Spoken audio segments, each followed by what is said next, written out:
नमस्कार, मी ॲस्ट्रो स्मितागिरी. मागच्या व्हिडिओमध्ये आपण सगळ्या दिशांचा अभ्यास केलाय. पहा, सगळ्या दिशा पाहिल्या, त्याच्यावर उपाययोजना पाहिली. आता लोकांच्या मनामध्ये म्हणजे बऱ्याच लोकांनी असे मेसेज पाठवले आणि फोनही केले की तुम्ही ज्या दिशा सांगितल्या त्याप्रमाणे देवघर प्रत्येकाच्या घरामध्ये असतं. पहा, आपण हिंदू आहोत आणि हिंदूंच्या घरामध्ये देवघर नसेल तर त्याला काही अर्थच राहत नाही. मग जेव्हा आपल्या घरामध्ये देवघराची जागा निश्चित करायची असेल तर ती नेमकी कोणत्या जागी करायला पाहिजे? तर देवघर हे शक्यतो नाही, कायमच ईशान्य दिशेला असायला पाहिजे. ईशान्य दिशा ही ईश्वराची दिशा आहे. पहा, मग ती उत्तर या कुबेराच्या दिशेच्या आणि सूर्य पूर्व दिशेच्या आणि उत्तर दिशेच्या मध्ये जी येते ती ईशान्य दिशा.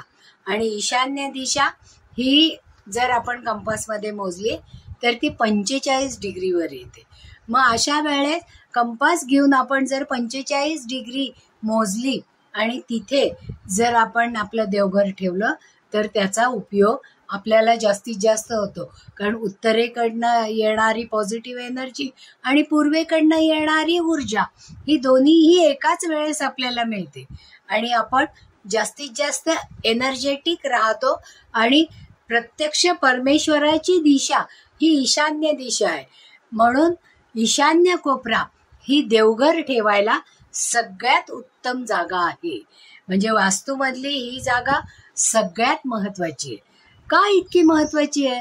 तर तिथे जर आपण त्या जागेमध्ये स्वच्छता, नीटनेटकेपणा, देवघर, कारण तिथे आपण सरेंडर होतो देवाकडे, आपण साष्टांग दंडवत घालतो आणि आपल्याला जे काही पाहिजे ते तिथे मागत असतो. पहा, विद्या, संतती, धन, कीर्ती, जे काही आपल्याला भाग्य पाहिजे ते, ऐश्वर्य किंवा जे आपण जपजाप्य करतो त्याच्यामुळे जे तपोबल आपल्याला वाढायला पाहिजे किंवा देव आणि देवतांचे आशीर्वाद जे आपल्याला आवश्यक आहेत ते सगळे आशीर्वाद या दिशेतून मिळतात.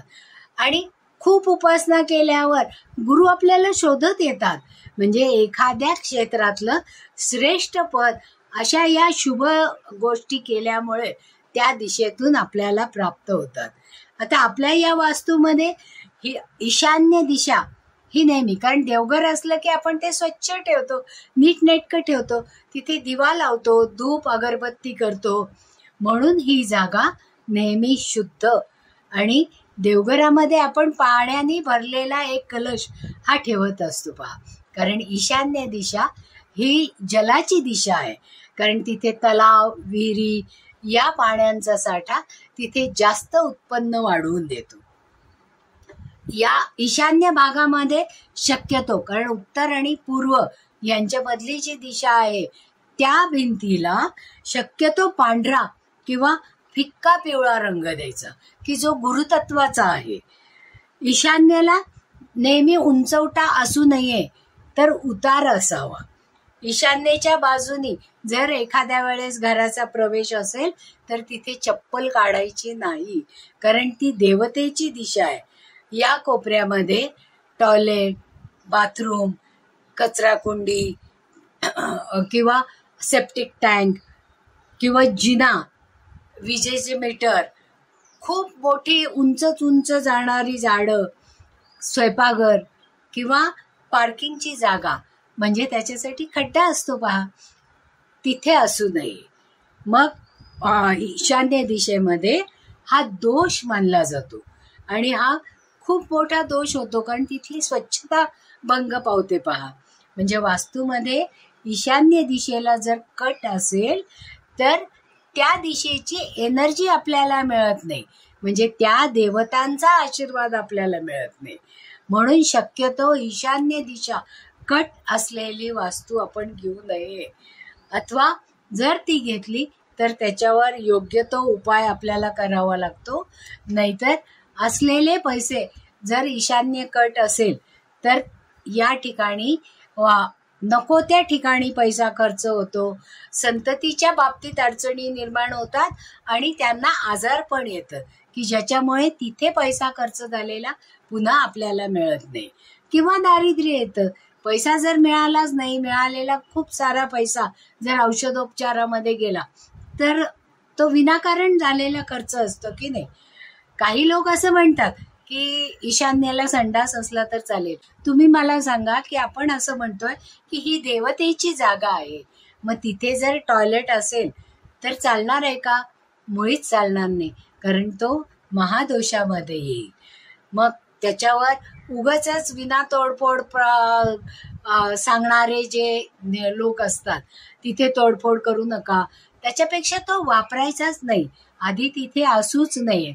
जर असलं टॉयलेट तर ते शिफ्ट करता येण्यासारखं, बदलता येण्यासारखं असायला पाहिजे. नाहीतर उगाचच खोटे खोटे उपाय करून त्याचा काही उपयोग होत नाही. म्हणजे 50% पुष्कळसा खर्च करून सुद्धा 50% पण त्याचा फायदा होत नाही. त्यामुळे ईशान्येचे टॉयलेट असलेली वस्तू घेऊच नये, किंवा त्याच्यावर दुसरा पर्याय शोधावा. आता विना तोडफोड शिवाय वास्तूच होत नाही असं मुळीच नाहीये बरं का माझं म्हणणं. कारण काही ठिकाणी आपल्याला काही तोडफोड ही करावीच लागते. कारण ईशान्येला आपण रोज देवपूजा करतो, तिथे जर दरवाजा असेल म्हणजे मेन एंट्रन्स असेल तर आपण प्रत्येक जण त्या दरवाजातून आत येतो. म्हणजे देवाच्या दिशेतून आत येताना देवाच्या डोक्यावर पाय ठेवल्यासारखं होतं की नाही. म्हणून ज्या वेळेस ईशान्य दिशेला दरवाजा असेल तेव्हा त्या दरवाजामध्ये लाल रंगाने स्वस्तिक काढलेलं असावं, ती जागा स्वच्छ असावी, तिथे रांगोळी काढून स्वागत करण्यासाठी किंवा उदबत्ती आणि दिरांजन ओवाळायला त्या दरवाजाच्या बाहेर उदबत्ती लावण्यासाठी जागा करावी आणि ती तिथे उदबत्ती लावावी. आणि एक छोटा कलश त्या दरवाजाच्या बाहेर पाण्याने भरलेला आवर्जून ठेवावा, की ज्याच्यामुळे या ईशान्य दिशेमध्ये असणाऱ्या दरवाजाचा दोष हा कमी होतो. आता ईशान्य दिशेमध्ये खूप लोक म्हणतात की आमची तिथे बेडरूम आहे म्हणून. मग अशा वेळेस ईशान्य दिशेला तर कारण एकच रूम असेल आणि तिथे जर देवघराच्याच खोलीमध्ये झोपायची वेळ आली तर अशा वेळेस नवरा बायकोंनी या जागेच्या ठिकाणी किंवा ईशान्येच्या जागी झोपणं हे टाळावं. म्हणजे काही अडचण आल्यास, म्हणजे जर समजा अगदी पर्याय नसेल तर या ठिकाणी घरातील वयोवृद्ध व्यक्ती जर झोपल्या तर चालू शकतं. म्हणजे या दिशेला आपण काय काय म्हणलो, या दिशेला उतार असायला पाहिजे, चढ नको, स्वच्छ ठेवायला पाहिजे, ती दिशा उजेडाची आणि ऊर्जेची आहे. तर मग या दिशेला देवतेप्रमाणे मान द्यायला पाहिजे आणि आपलं देवघर हे ईशान्येमध्येच असलं पाहिजे. कारण बऱ्याच लोकांच्या मनामध्ये ही शंका असते. तर आता घटबिंब सिद्धांताप्रमाणे जर एकच खोली असेल तर त्या खोलीतला ईशान्य कोपरा निवडायचा आणि तिथे देवघर ठेवायचा, त्याचा जास्तीत जास्त फायदा होतो. तर सगळ्यांनीच आपण याच्यावर विचार करूया. कारण लोक म्हणतात आमचं 1 रूम किचन आहे, मग अशा वेळेस काय करायचं?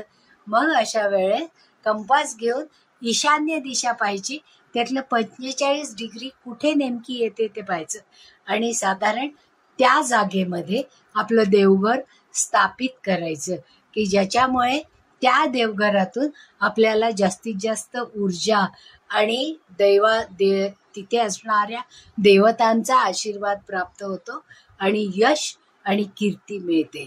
आणि आपण ज्या काही साधना उपासना तिथे बसून करतो त्याचं चांगलं फळ मिळतं.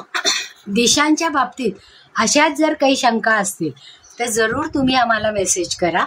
तुमच्या प्रश्नांची सगळी उत्तरं आम्ही देऊ. आणि जर आवडलं तर लाईक करा, सबस्क्राईबही करा आणि ही माहिती तुमच्या सगळ्या नातेवाईक आणि मित्रमैत्रिणींपर्यंत पोचवायची असेल तर शेअरही करा. आणि जेव्हा जेव्हा तुम्हाला असं वाटेल की हा मुद्दा आपल्याला कळलेला नाहीये, त्याच्याबद्दल तुम्ही आम्हाला मेसेज करून विचारू शकता. तुमच्या सगळ्या शंका त्या जरूर विचारा, त्याचं निरसन केलं जाईल. धन्यवाद.